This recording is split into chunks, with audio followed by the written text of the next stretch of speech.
joined by Jonathan Casillas, who, of course, does the Giants pre- and post games right now on the radio. Unfortunately, you know, it's after another loss again with this team, Jonathan, where you see the Giants struggling 0-2 going into Cleveland.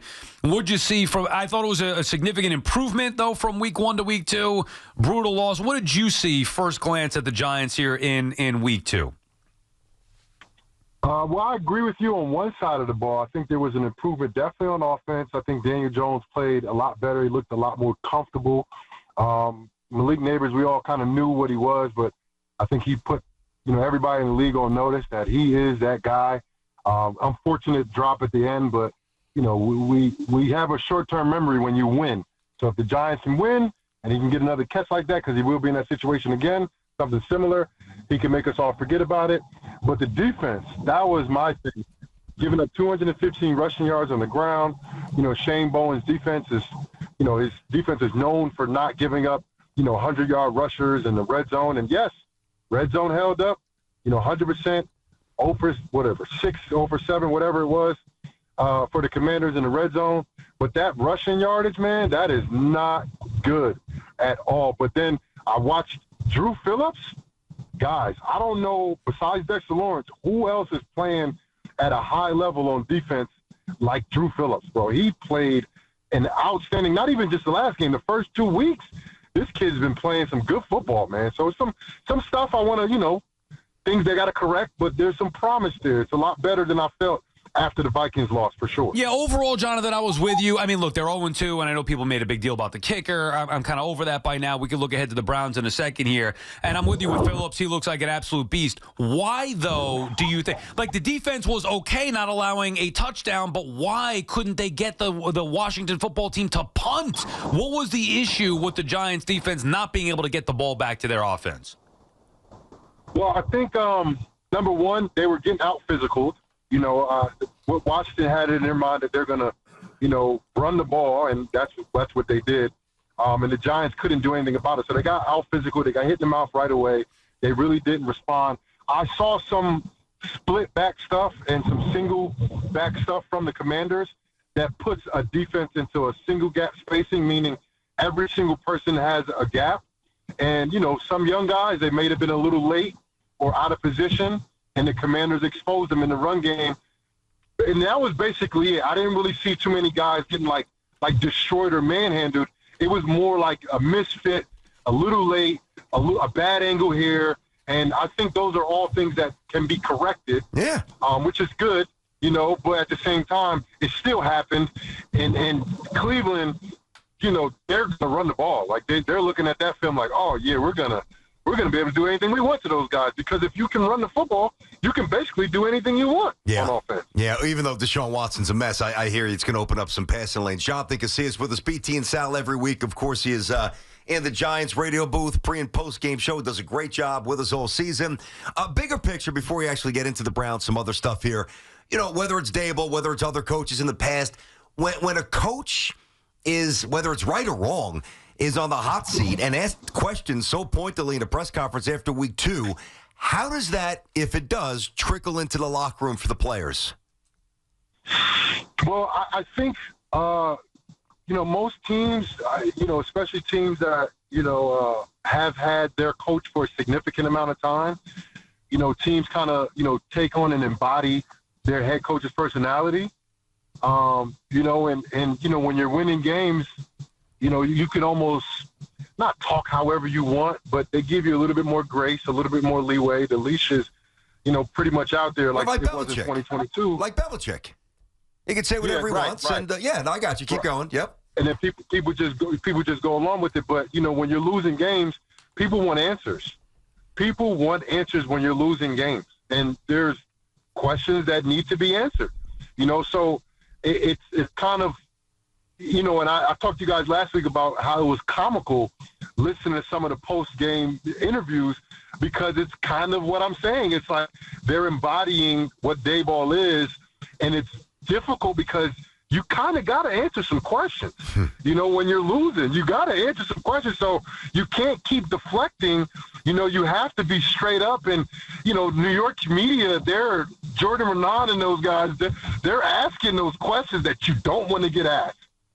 You know, that's like if I had a list of questions I don't want to get asked, Jordan Renan and those guys, they're going to ask those questions. First question you're going to get are those questions. So you got to understand where you're at. This is New York. You know, New York media they're not the like, oh, it's so much. It's like, no, they're going to ask those tough questions because the people want to hear the answers to them. Mm-hmm. Do you think that Dable has handled the early pressure well? Say that one more time. Do you think that Dable's handled the early pressure well? We're going to have to see, you know, because it's still early, and you're asking about early pressure, so we're still kind of in it right now.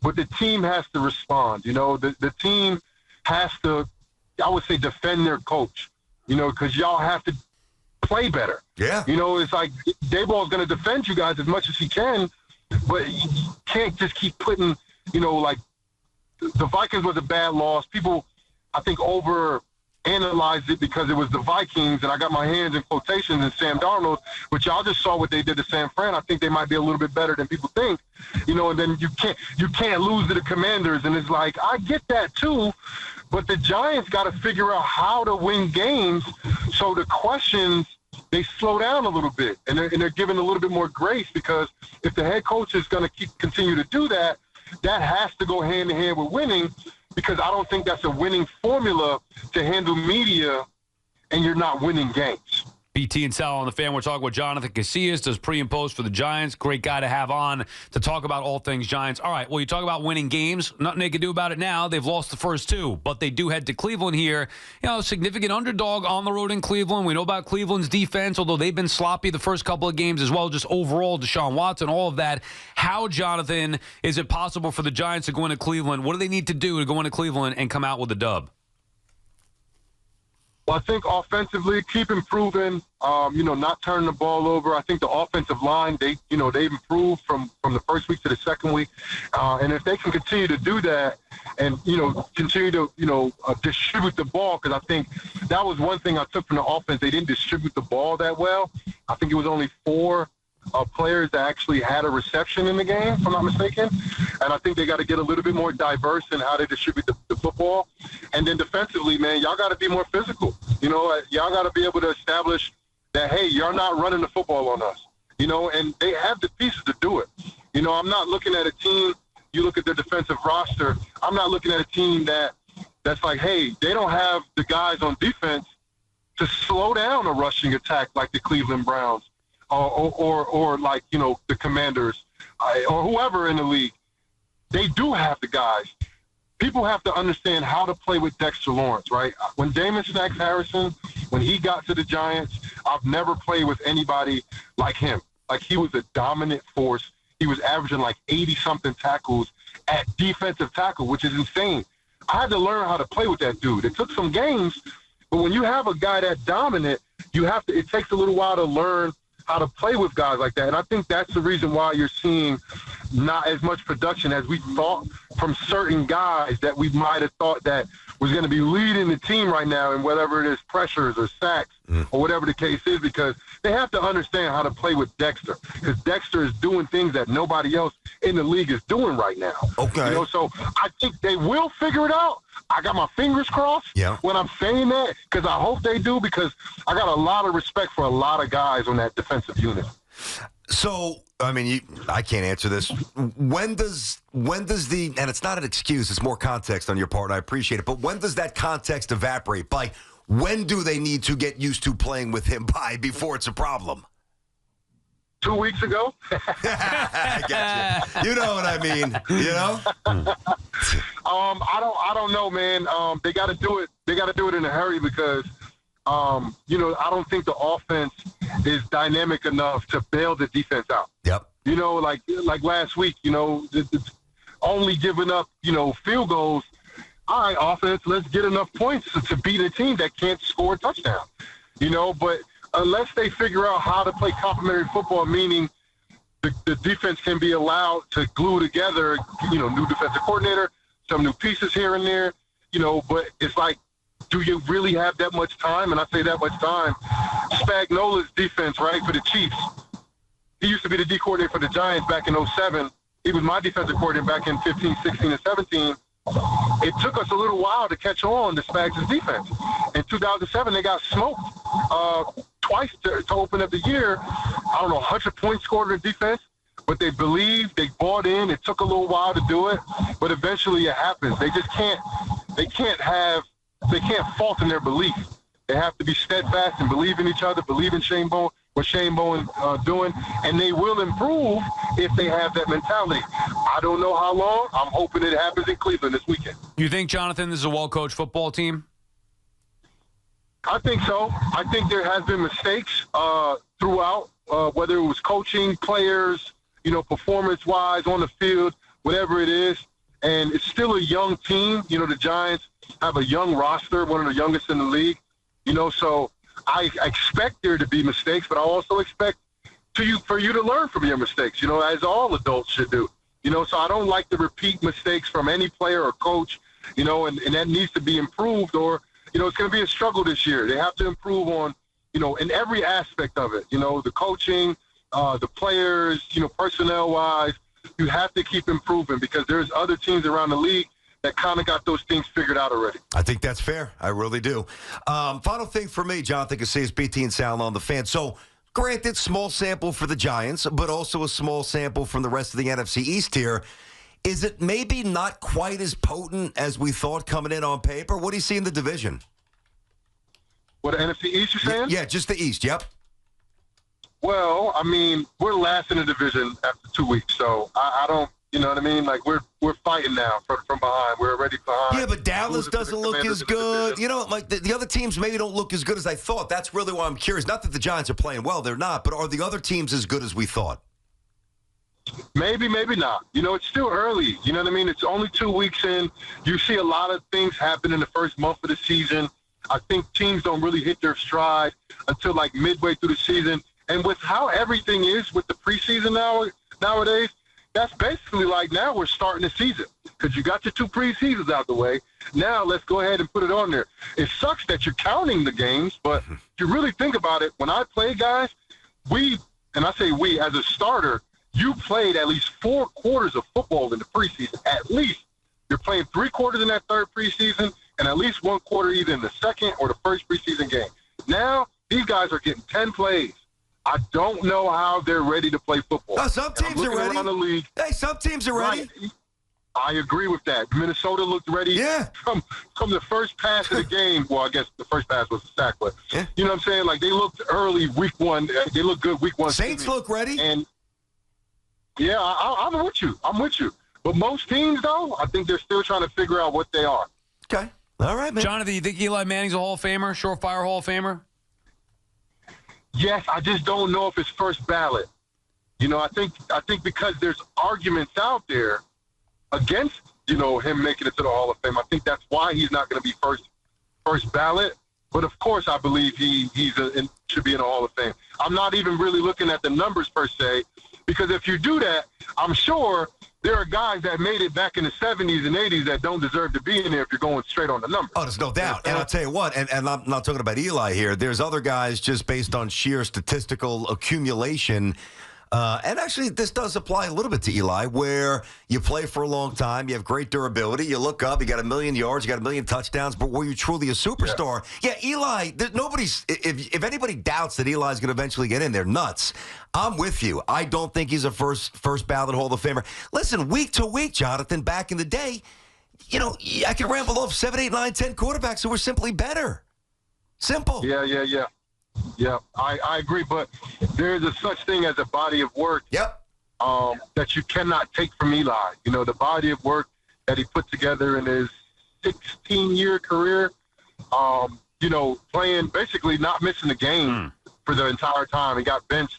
I was a part of that. I hated that I was a part of that. I hated that I had to watch that back in 2017. In Oakland, right? Against the Raiders. Oh man, it was not a good look right there. But his body of work is a Hall of Fame career. You know what I mean? Like, some guys play Hall of Fame careers in 8 to 10 years, like Aaron Donald just did. Aaron Donald played a Hall of Fame career in 10 years. But you get a guy that's doesn't have quite the numbers as Aaron Donald over 8 years, then he doesn't get considered. But the longer your career is, the better you are, and you don't have to be the best. But the longer you are really good or even great, the longer you are that, I think the more possibility for you to make it and to leave your mark on the league like Eli has done. There's no question that Eli has left a mark in the league. A gentleman, I mean, durable champion, no doubt. But Man of the year, I mean, come on. Man of the year, absolutely. I'll tell you one thing, though, and I think another good example of this, as you talk about the Hall of Fame stuff, is my boy Tiki. I mean, now Tiki, and I've talked to him about this a million times because I'm close with Tiki. I worked with him for 10 years. People don't always believe this, but I'm telling you, it's the truth. He doesn't care that he missed the championship. He doesn't care that he retired early. Tiki just has other interests, and that makes him a unique person. But if Tiki would have hung around another year or two, he's in a Hall of Fame. I mean, I actually think that Tiki, I know it's a different position, Tiki at his apex was just simply better than Eli at his apex, and I don't even think it's close. Tiki was one of the best players in the league. Eli was not. I agree with that. Tiki Barber was phenomenal. Yeah. For like a two or 3 year span, he averaged like 2,000 yards all purpose He's a beast. year. And once he figured out that fumble problem that he had early in his career, man, he was playing football. But talked about the shorter career. Well, I think we're losing Jonathan there. All right, well, that does it. He's running back. Oh. Yeah, You know, like, it depends. Yeah, at the risk of getting in trouble again, just pot it down, Dove, and say goodbye to Jonathan. I think we have a bad connection there. Jonathan, we love you. I'm not hanging up on you. We appreciate the time. Bad phone line, but we're about to wrap it up anyway. The one thing that I will say, though, is you can't, like, Eli Manning is a Hall of Famer. Now, whether Tiki gets in or not, that's a different conversation. He's going to get in, I think, eventually. Which would be great. I don't think comparing the two is fair. Eli, I know it's not. Well, one's a quarterback, one's a running back, obviously. No, I know, but even saying like Tiki was better at his position than Eli was at his. I don't even think he's close. No, but Eli, you can't eliminate the two postseason runs. No, I understand that, but with those runs, then how could you say that? Well, I understand your pushback. I do, but like to me, you know, Tiki had again apex Tiki, top tier, prime stud, super stud Tiki. Wasn't that far behind Barry Sanders. Right. I mean, Eli was never like Mahomes or Steve Young or Joe Montana. I mean, come on. I'd rather just Tiki's a Hall of Famer or Tiki isn't a Hall of Famer as opposed to Tiki versus Eli because I think it diminishes. I'm not trying to pit them against each other. No, I'm not trying to make it personal. I get it, but you guys are both saying, They've already been there, by the way. Yeah, well, I get it. Right. They rectified that. I'm not trying to drum it back up. But putting, Tiki, saying he's better than Eli, I can't say that because I saw with my own eyes, as pedestrian as Eli was in his regular season career, what he did in the postseason is second to none. That is... I don't know if it's second to none. That's a little hyperbolic. To me. How's it hyperbolic? He went on two of the more incredible runs. Look at Joe Montana. He's 4-0. Understood, but those are great 49ers teams. Eli went on two runs that Tiki played on a lot of bad Giant teams. You want to incorporate that aspect now. But what Eli did was take average Giant teams. No, Eli had an awesome offensive line and a great defensive line. What was and the a record? Hall of Fame coach. Yeah, what was the record? Maybe if Eli played better, they wouldn't have won 9 games. Understood, I mean, come on. What do you think Tom Brady would have won with that team? But that's a different or argument. Dan Marino. In the postseason. Or Phil Simms. In the postseason. Again, this is facts. This is not even opinion. In the postseason, Eli Manning went on two, not one, two of the most incredible runs in the history of the NFL. I'm not going to...